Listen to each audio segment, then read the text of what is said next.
You're listening to the Feed Your Wild podcast, a conscious lifestyle show about all things nourishing for your body, mind, and soul. I'm Vanessa Rodriguez, and join me for candid conversations with changemakers, exploring health and wellness, food as medicine, intuition and spirituality, and nature-based practices that will transform your health and feed all parts of your wild self. Hey there, welcome to Feed Your Wild. I'm Vanessa Rodriguez, your host and intuitive nourishment guide.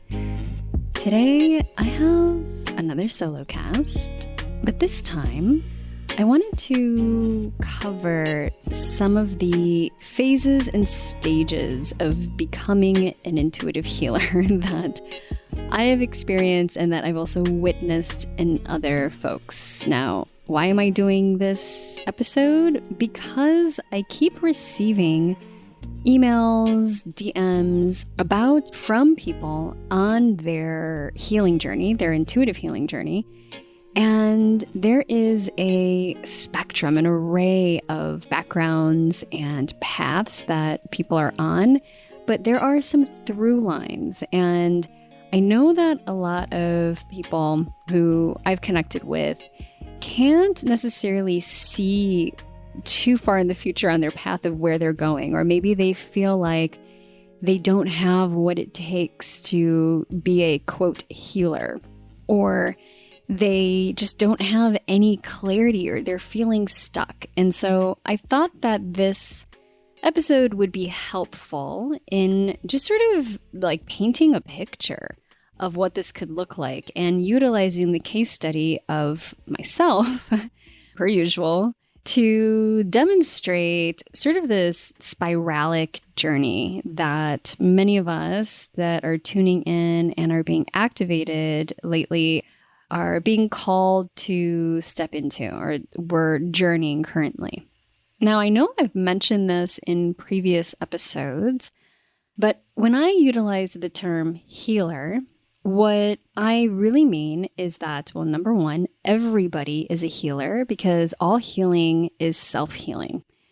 And when we say the word healer or call somebody a healer or call ourselves healer, the way that I really connect to it, because honestly, I had a problem with this word for so long because it felt almost like someone saying that I needed something external or something outside of me to heal me, or that a healer thought that they were the ones that were really taking on the power of healing for others. And that's not what I have really come to understand when I've connected with this term healer. So for me, healer is somebody who has a deep calling and desire and alignment to be in service to others, to support their healing. So their healing journey and their self-healing. So a healer is really one that either holds the container, holds the vision, supports and brings in tools and guidance for one to do their self-healing work. That's how I see healing, and that's how I see intuitive healing, honestly. And it's just utilizing, taking this healing to the next level and making it truly holistic, of bridging the spiritual and intuitive aspects and approach with the material, physical, and practical elements and clinical elements in healing. So I thought that sharing a little bit of that and my reframe and understanding of that term helps assist you if you had any issue with healer. Maybe you didn't have any problem with that word. I know that I did for many years, and it wasn't until I really came into this different understanding that I fully accepted my role as healer and was allowed myself to expand into that. And that's when things really shifted for me. As a healer and an intuitive, a lot of people who come to me, and I'm sure as many of you healing artists out there can also attest to, that a lot of your clients or patients who show up are reflecting back to you a lot of the things that you might be dealing with yourself, or that you're being invited to look at and explore a little bit more deeply, or like literally just reflections of what's going on in your life. And so this path is not for the faint of heart. You got to be really committed to looking at yourself and doing deep inner work, always, always in this spiralic journey. But there are phases that I have experienced myself and that I also see in a lot of clients that I thought would be helpful in highlighting, because you don't go from going around highly sensitive, feeling everybody, to all of a sudden being this intuitive healer, or what I term new earth intuitive healer. And I wanted to break down this term of new earth intuitive healer, but I'm going to save that for later. And right now I want to take this journey down memory lane and just share a bit about my personal journey and story with this, so that it might be helpful for you in feeling like you have a bit more clarity on maybe where you might be on your path. Now, this is not to say that this is for everybody or that this is everybody's trajectory or phase. Like, I'm sure people skip many phases, but I myself, as a 3-5 manifesting generator, if anybody is into human design, then you know that 3-5s are, in the 3 line, is really all about trial and error, experimentation, being in the lab, so to speak. And my environment is kitchens, which makes sense that I'm also a nutritionist, but also my experiment and lab work, literally. So I learn by doing and trialing and, quote, failing, but failing up, right? Never really needing to do that thing again, because I've received the lessons. And then I take what I've learned and I share it with others. And that's sort of like my 5 line too. It's this navigation through life that is really, truly experiential. Learn, navigate, go through all the nooks and crannies and valleys and deep holes, and coming back the other side with a deep understanding of the process, and then being able to share that with others. So that's my journey, and I consider gifts in this life is being able to do that, even though when you're in it and it's really challenging, and especially when I first started my journey, it felt really shitty to continue to trial and error and feel like I'm failing, and not really having that higher perspective of seeing that this is an experiment, because I didn't know what was to come. I honestly was so stuck and confused and lost. So when I started this path of healership, I didn't know that I was on the path of healership. You know, it's one of those things where life really happens to you. My mom, as many of you know, is the catalyst for what I do today. So her journey with breast cancer, she was diagnosed when I was still in college. And that threw us for a loop, because I was not on the path of healership by any means. I literally had no idea what I wanted to do. I did this coursework and majored in international studies because I literally could petition for almost any class to be included under my major. And I love to travel and international and cultural understandings. So that's what I focused on. But I didn't really know what I wanted to do with my life. I was a dancer and performer. I also was an actor. So I was doing that for many, many years since childhood. And that was my creative work, and I really loved and enjoyed that. I didn't really see myself doing that as a full-time career. Like, I just honestly had no idea what I wanted to do. And I tried many different careers, like even during college, while I was working in college, I became a real estate broker, interned for a real estate agent, and then became a broker eventually. And that's just like an example of kind of the randomness. And then I feel like, although nothing is random, but what I realized with that was that I really enjoyed just sort of this like entrepreneurial type of work that wasn't conventionally in the office. Well, during this time, my mom got diagnosed and got sick with breast cancer and started her journey with that. And that journey lasted for 6 years about. And it was in that time that I really came back into this deep understanding of just how sensitive I was. And also going down the rabbit hole of the modern medicine world, the medical field and industry that is really more about disease management, and seeing that in real life time with my mom and how the industry wasn't really supportive of her health, even though they had very well-meaning practitioners that were supporting her. There weren't good answers, and she continued to stay sick. So I went down the rabbit hole of the internet forums back then.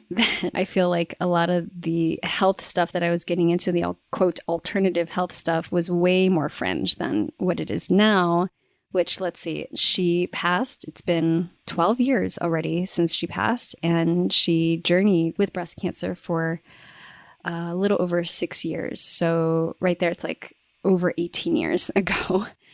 So the internet was a very different place, and I felt kind of alone. I didn't know what to do, but what I did discover was just how deeply sensitive I was. And like when I was learning about the health stuff and applying it to my own life, not just trying to bring it in and support my mom, how radically different I started to feel with that.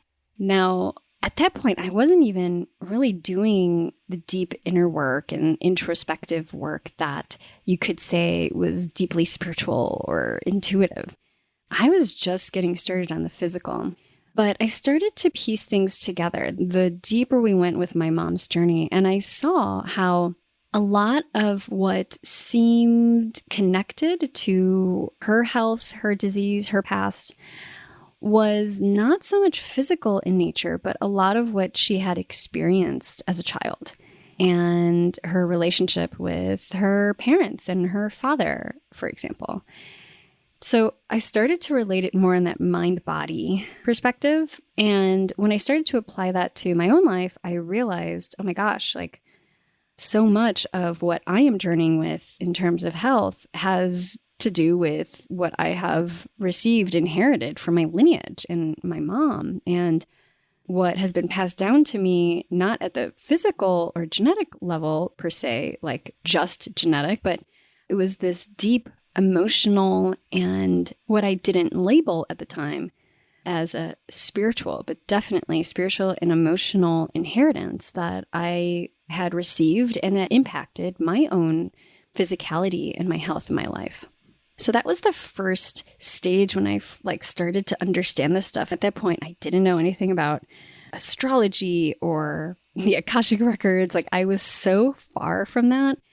But I did have a foundation through religion, honestly. My family being Roman Catholic and coming from the Caribbean in Puerto Rico. So there's elements there of spiritualism, Santeria, there's the saints, there's a lot more involved with that in this complex version of Catholicism that I was exposed to and privy to. So there was altar work, like both my grandmothers having altars in their home, and my mom's mother working with plants deeply and praying for healing, and my dad's mother, so my abuela on his side, tapping into channeling. Like I remember one time we were at the kitchen table and she legit just started going into channeling mode. And my dad was mortified. But I was intrigued. I was like, what is going on? What is this about? And so I had a little bit of that background that kind of, I think, set the stage for me to have a level of openness about more spiritual and intuitive workings behind things. So at this phase or stage, I would identify myself as a stuck and overwhelmed empath, but not knowing that I was a stuck, overwhelmed empath. So the level of awareness wasn't fully there. I started to come into that the more that I began working with so-called alternative healers and intuitives. So when my mom was in her later stages and then eventually ended up really sick and crossing over in 2010, that's when I started to go really deep with the spiritual side of things, as many traumatic experiences do for people, right? So my form of therapy was going to see psychics and intuitives. I started to have regular sessions with psychics and getting Reiki for healing, and also on top of that, seeing a grievance counselor, which was so helpful. And through line the message that I kept receiving from these intuitives and psychics was that I was intuitive and psychic, and I had these abilities to tap in. And I never fully received that. Like, I never fully accepted that at that time. I kind of felt like, yeah, right, these people say this to everybody. Who am I to think that I can do that? That's scary. I don't know anything about that. All of these thoughts and stuff coming through, even though at my core, it felt so resonant. It felt so true and right. And it felt like it was actually also part of my lineage. So that's where I was at stage or phase number 1, stuck, overwhelmed empath. And so not fully having the tools and understandings to support myself. And now looking back as myself as a little kid, so many of the coping mechanisms that were at play because I was highly empathic and sensitive, and I went into hiding and kept myself hidden in many ways, like my true self. I silenced my own voice, which is the reason why I created my other program, Feed Your Wild Voice, to begin with, because that was such a deep, deep wounding that I journeyed with as a child. And I started to put these puzzle pieces together of just how much my empathy and sensitivity was really at play when it came to a lot of these challenges that I was experiencing. So that was the first place. Not really feeling like I was on a path of healership, but more on this path of like really wanting to work on self-healing. And as you may know, it takes that invitation. So us really saying, okay, I'm putting out the call and this is what I desire. Like, I am calling in healing. When we ask, it is given in some way. So I started to get a lot of messages from people. I started to meet other healers that were supporting me. And it brought me to my next phase or level, which was spiritually curious, but in the closet. A closeted healer, so to speak. Like feeling like I was a wannabe a little bit.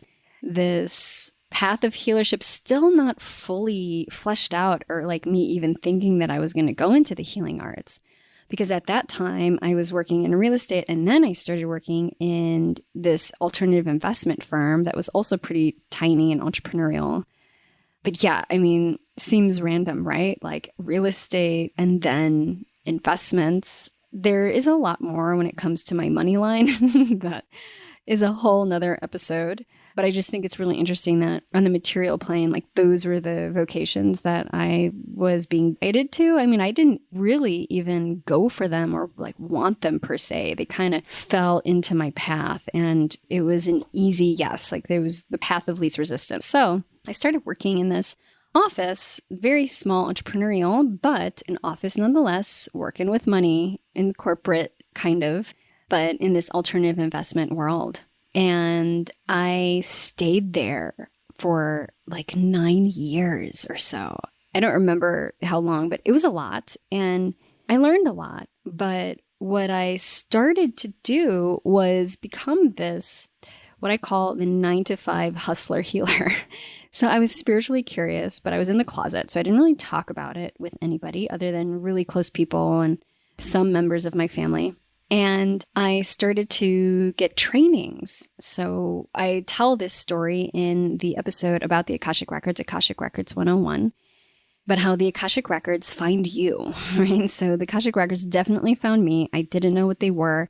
I was introduced to them by an intuitive and psychic that I would see for my so-called therapy and readings. And he told me that the Akashic Records were something that I was going to get to know and work with in the way that he worked with them, and that I was going to get trained in that. And, hearing him, once again, my mind saying, okay, this guy tells everybody that, right? Because that might make people feel pretty special, I guess. And not fully believing, but like this quiet voice in my heart saying, yes, this is the truth. This is going to happen. And then literally that week, receiving an email from my mom's previous psychotherapist and counselor. She was seeing this woman at the end of her life. Well, her name is Susan Lipschitz, and I signed up for her newsletter, and she, that week, opened up her training for the Akashic Records. And so it was like this karmically aligned invitation for me, this woman who I didn't really know much about, but I knew that she was helping my mom, and she felt like she had special juju, and she is the one who's opening up training for the Akashic Records, and I'm on her newsletter, and it was at the same, all these synchronicities. It was pretty wild at that time for me.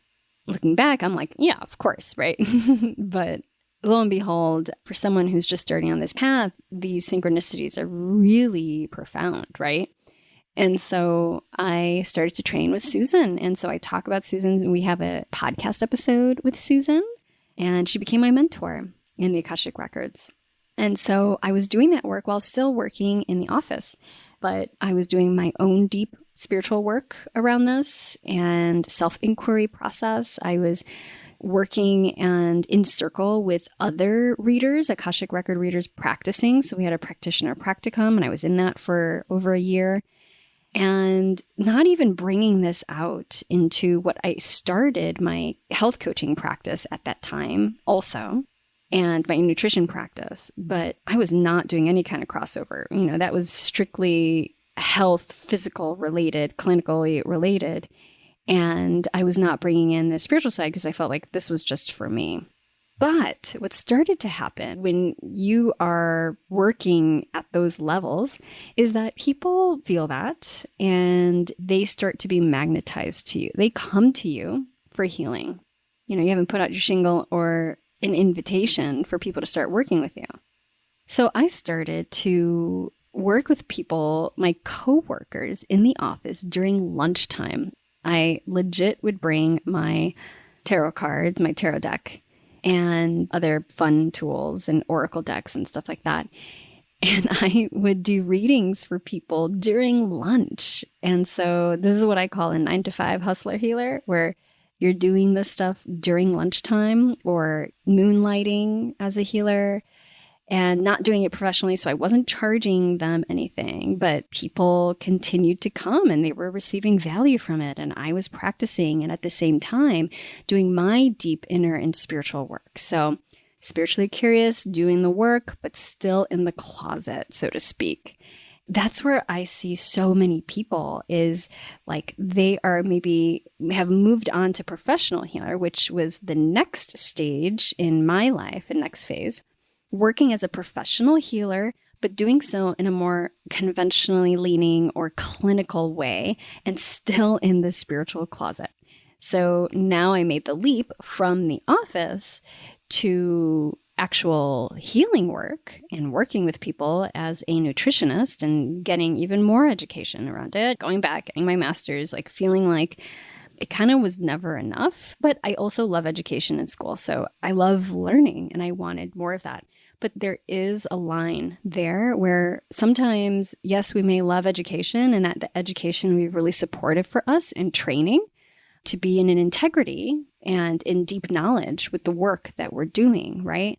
But then there's another level of that where it's a not enoughness, like not enough certifications, not enough trainings, like nothing will ever be enough for you to step out. And I definitely experienced that and journeyed with that too. And that was in this stage as a professional clinical healer, but still in that spiritual closet, so to speak. So again, I was doing stuff on the side in my personal life, working very spiritually, but wasn't crossing it over. But inevitably, I would receive insight and information about my clients. I would also have clients come to me and ask me these very deep questions. And what started to happen more and more was that the same protocols and therapies and diets and strategies that I would use that used to work stopped working for people.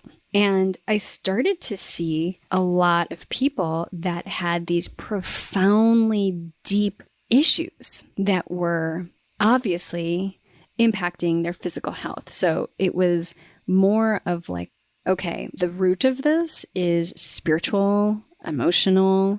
This is not just a physical symptom.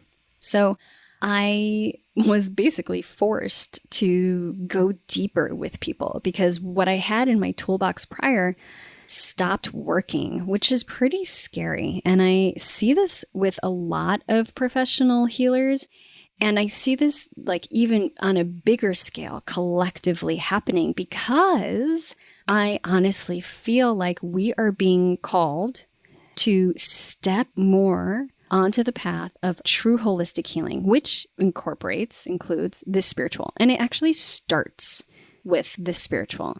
This is a spiritual world with a material plane that we get to play in, right? So we really do need to attune our lenses of how we're looking at illness and dis-ease and orient it to start with the spiritual and the energetic first, because it's where it starts.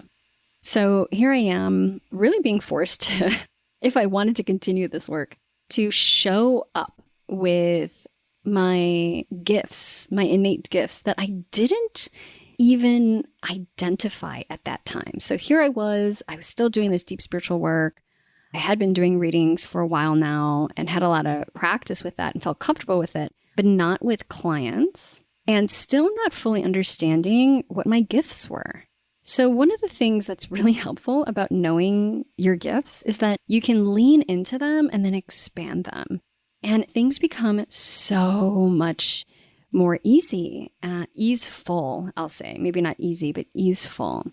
You receive messages more easily. You know how to work with it. Things become a little bit more streamlined rather than trying to make some sort of gift that maybe you desire to have, but it's not your strongest, and then feeling like you're frustrated or you're a failure because it's just not coming to you.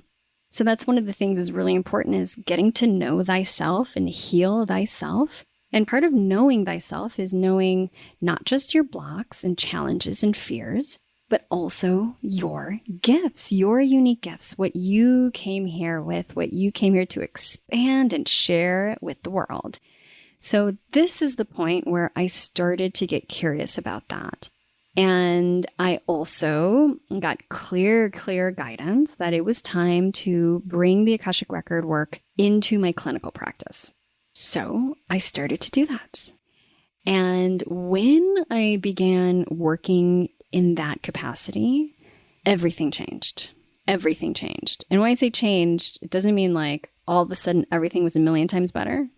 I mean, everything shifted, which there was a lot of breaking down and things going away, which meant there was a lot of clients going away. There was a lot of people in my life that were not aligned and not supportive of the work going away.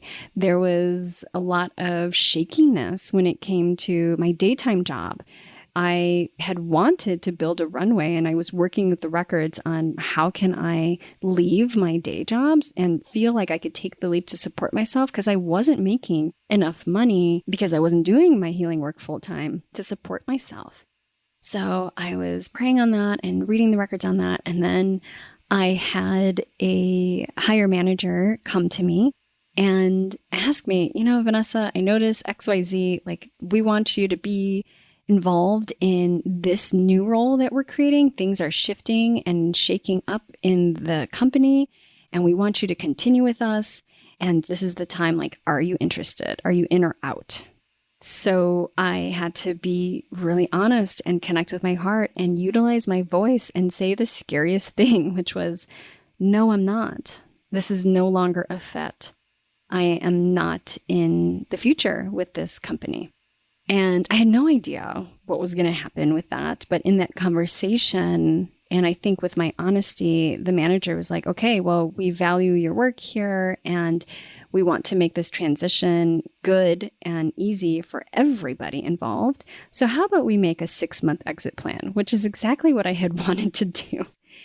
So life can show up in that way. And it feels really scary because it feels like you're in a shit show and everything is just crumbling around you. And I would say that's tower energy when we're looking at the tarot. When we're journeying in the Fool's journey, that's tower energy. And that can happen when you start saying yes to your gifts and yes to yourself. And like that Saturn return period where Saturn's like, hey, babe, we got to get you back into alignment. And then you're like, oh my God, this hurts so much. So it can feel like that. Not for everybody, but for some people. And one of the things that I see is most common is that we take the leap, or we're about to take the leap. We're kind of considering if we want to take the leap and jump off the plane. But we don't know. We don't know where we're going to land, if our parachute is going to open up. We have no idea. I've gone skydiving and it's one of those things that truly is, and like jumping off high cliffs and all that stuff, like I'm into that, even though it's really scary for me. I still, for some reason, is really attracted to that. And maybe that helps assist me in life in making these big leaps and just holding on to faith and trust, is that you literally are putting your faith in something that is higher than yourself, right? In God's source, creator, spirit. And trusting in yourself that you have the inner resources to open up that parachute and to land on your 2 feet. Maybe you fall on your ass. It's a little bit of a rough landing, but you still navigated it and you still landed. And so building that trust is probably the most important thing when it comes to taking that leap. And when you're at the edge of that plane and you look down and you literally can't see anything because you're in clouds and you're in a plane and it feels like this is crazy, right? The moment that you take that leap is a leap of faith, and it comes from something that is beyond your mind. Because if it were up to your mind, you would stay in that fucking airplane, right? You would not be jumping out of the airplane because your mind can come up with a ton of different risks. So you have to drop away from the mind, drop into the heart, and drop into your soul and your spirit, this connection, and allow that to guide you forward. And that's what allows you to take that leap and that jump, even though everything in your mind is saying, I'm going to die, I'm going to die, I'm going to die, I'm going to die, I'm going to die, right? This was a terrible idea. You can still have those thoughts and do it anyway if you feel that deep connection to support, even if it's very faint. So that's what I did. That's what I did. I had no idea what it was going to look like. And I had no idea where my money was going to come from. But I said yes to it because I was like, well, worst case scenario, I do have family that loves me. And if I fall on my ass and I'm totally broke, I'm not going to die. Right? We have to go to those places sometimes to bring that level of reality of like, you know what? It's still going to be okay. Even if that worst case scenario happens, it's probably still going to be okay. Of course, you have to make that assessment in your own life. Like, I'm not saying that it's going to be okay for everybody. You know, there are some real dangers and some very serious considerations that people need to make. So this is on a case-by-case basis, but the majority of the time, a lot of those fears that are holding us back are a lot bigger than in our minds than what they actually are in reality, because they're usually not based in reality. They're based in futuring with anxiety and not grounded in actual reality. So we have to ground ourselves and maybe have an ally, accountability partner, a person, a therapist, someone that you can confide in to be there as a witness and to hold you while you go through this. We're not meant to do this by ourselves. Hands down, it's really, really difficult to do so, and I would not recommend it. So make sure you find that person or persons or group who can help support you while you're doing this deep work and this journey work and taking those leaps. So I took that leap and I started to incorporate the spiritual work and Akashic work into my practice. And when I did that, my intuitive gifts and abilities expanded multiple times fold. it was almost like because I just went all in, threw all my chips in with the hand of cards that I had, and I didn't have really that much of a net. There's the idea of saving for yourself to be able to do this, to make this leap. And some people call it the fuck you fund or taking the leap fund, whatever it is that you want to call it. It could be really, really helpful to have that for sure to support you as a bridge so that you're not driving yourself crazy with your mind and your fears. So I had a little bit of that cushion, but not that much. And I had this exit plan where I worked half-time in the office over the 6-month period, phasing out and then ramping up my business. So I did that. And I'm not going to lie, it was not easy. It was not easy. Again, for me, I feel like so much of like what I had to journey through was difficulties and challenges and just like, how do I overcome this one? And how do I overcome this now? And really experimenting until I found what worked. And I think one of the gifts in that, now that I can reflect back, is being able to speak to that in such an authentic way because I literally lived it. I worked through it. And so I was able to hold that reflection for my clients when I started to work with them. And I started to work with a lot of practitioners and supporting them and helping them to step into a path that was more aligned and more spiritually oriented and connected to their soul purpose and bringing in intuitive healing. So I started to do a lot more of that work that's more recent. But I learned so much about myself and about others and about the way the world works by saying yes to this higher calling. Even though I didn't know what it was going to look like, I kind of just took it step by step by step without being able to see too many steps ahead.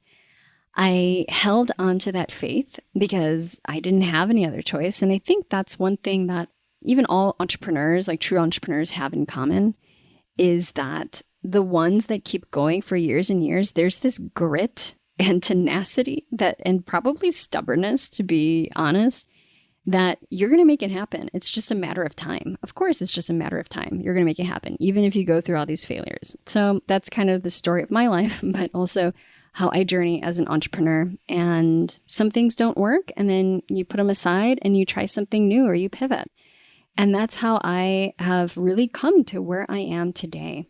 And so I feel like today I'm really connecting with this archetype that I call the New Earth Intuitive Healer.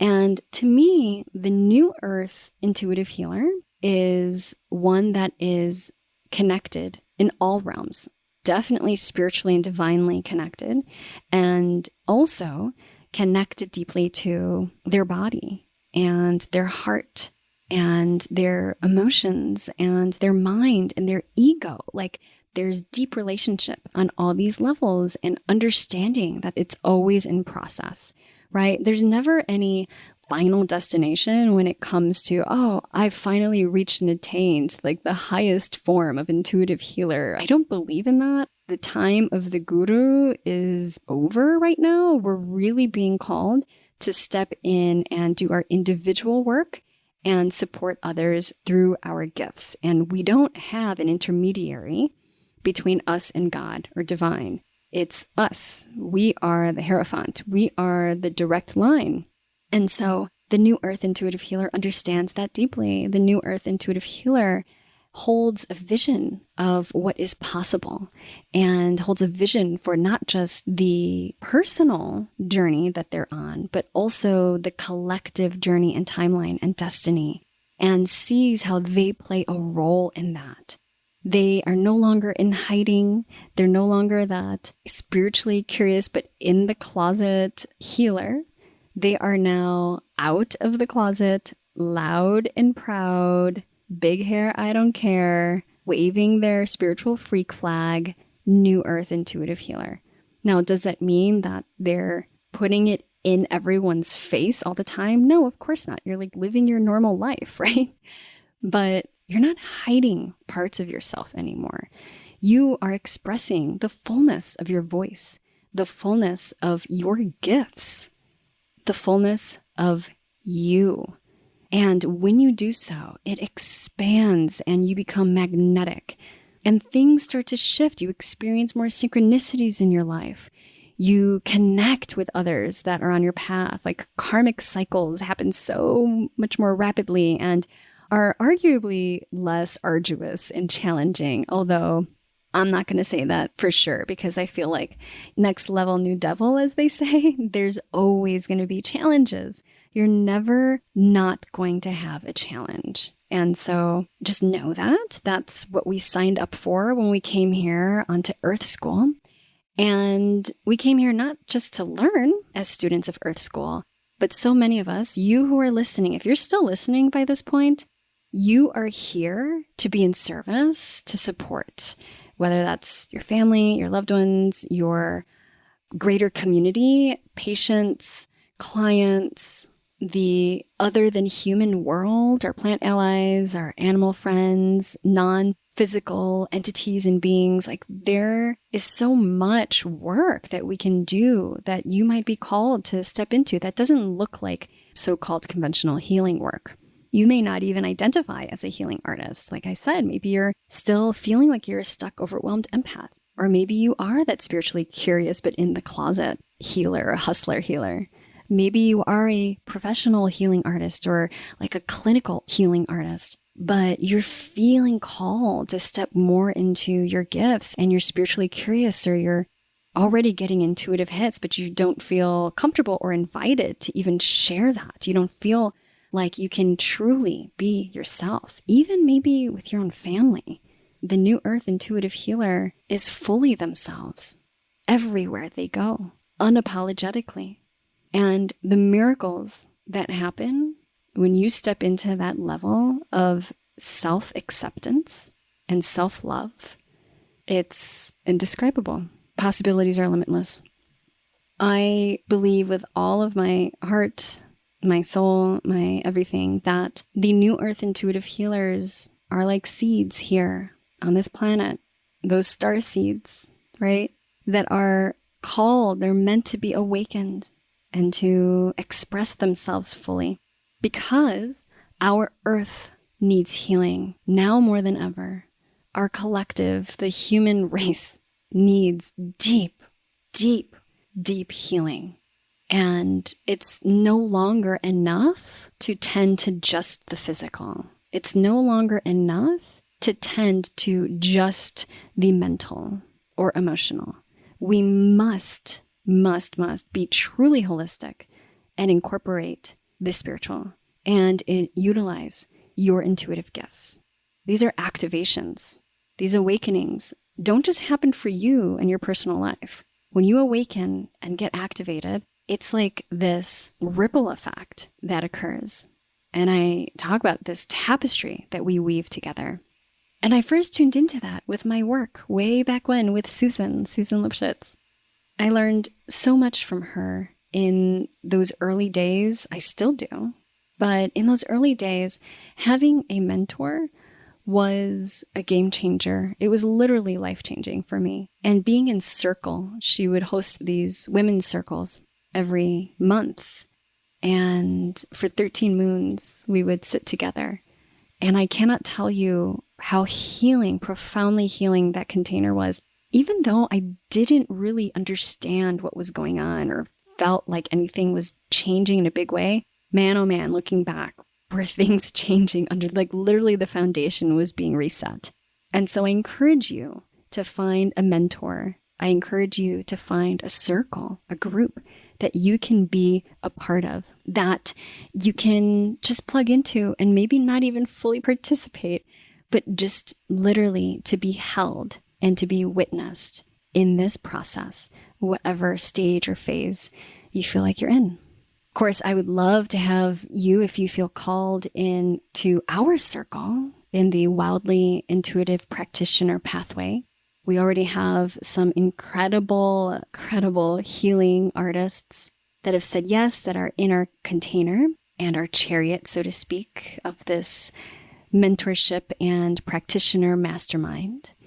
If you feel ready to say yes to your calling as that new earth intuitive healer, no matter what stage you might be at, even if you don't even want to practice professionally in that way, but you see the possibility or you feel the calling, if you're ready to say yes to that as that intuitive healing practitioner that you're meant to be, then I invite you to apply to the Wildly Intuitive Practitioner Pathway. I have a free private training on how to create a transformative intuitive healing practice you love. And this private training is available for those who apply and get accepted into the program. And when you apply, there's no obligation to actually join the program, but you're going to learn all about the program, the logistics, like literally everything. And we're going to have a mega Q&A at the end of this private training so that you can really understand and connect with this work and what it is before you make that leap and say yes. So I encourage you, if you feel anywhere in your heart, in your soul, in your body that this is a yes, or you're even curious, then I encourage you to apply for your invitation to that free private training so you can learn all about it, get some awesome free training, and to learn more about WIP, the Wildly Intuitive Practitioner Pathway. You can find that application at wildlyrooted.com/apply. That's wildlyrooted.com/apply. You can also click the link in the show notes. And if you go to my website, there's probably going to be a link for you to go there too that's easily visible. And it's a 2-question application, so it's pretty quick, but I would love to hear all the things so you can go as deep and as detailed as possible, and that'll help assist us in understanding if we're a good fit or not. Once you apply, we'll assess your application again, let you know if we're a good fit. And if we do feel that we're a good fit, then you'll receive that exclusive invitation to attend the private training where I'm going to share the exact step-by-step 3-part intuitive healing practice matrix that we use inside the program, and how to create your transformational practice that you love. This is free for anybody who has applied and is accepted, and it's going to come with your official invitation to join us inside the program. This program is probably one of the most important things that I have done thus far in my healing work, in my teaching and education work. I am putting everything of myself into this, and we are working with our guides. So much of this is being channeled. I'm being guided by spirit. And a huge aspect of this is connecting and being in a supportive container with people who are wild-hearted practitioners and healers just like you, and who are on this path in varying levels and just really here to collaborate and co-create a more beautiful world together and being of service in the highest way, divinely connected. So I invite you to apply. I cannot wait to meet you if you feel called to this work. And of course, if you have any questions, you can always DM me. I'm over at Instagram at wildlyrooted. And you can email us, hello@wildlyrooted.com for more. All right, my loves, with that, I hope that this was helpful in any way, in no matter where you are in your journey as a healing artist or healer or helper.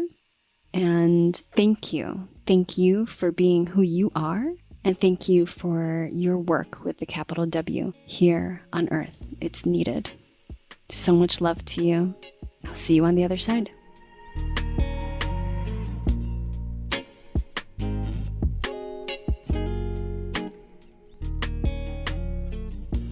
Hey there, I made something for you. One of the biggest challenges that I hear from people is that they are feeling stuck when it comes to their health. You're a smart, capable, and creative change maker, right? And you know what you should be doing for your health. So what gives? Well, it's not about willpower. And I wanted to create something that would help you to unlearn the things that are keeping you stuck so that you can get out of your own way and master the mindset of health.